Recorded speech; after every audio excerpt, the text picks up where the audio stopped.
Hi friend, in this video I will show you how you can centerize this taskbar icon on center. So for that, let's get started.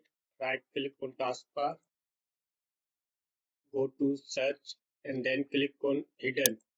This will hide the search bar from taskbar. Again, right click on taskbar. Now uncheck the lock the taskbar option. After that, again right click on taskbar. Now this time go to toolbar and then click on links. After that, click on links and then make sure show text and show title both options are checked. Once you've done that, you will see vertical line. Just drag that line to the left side toward Windows icon.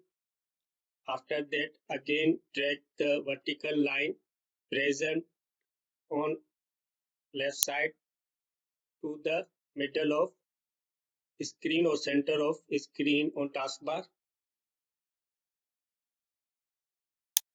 Once you center the taskbar icon, just right click on links and uncheck both show and title checkboxes. In the last, click on vertical line and just check the lock the taskbar. That's it. Now as you see, my taskbar icon are on center. Through this you can center the taskbar icon. If you find my video helpful, then do subscribe, like, comment. Thanks for watching.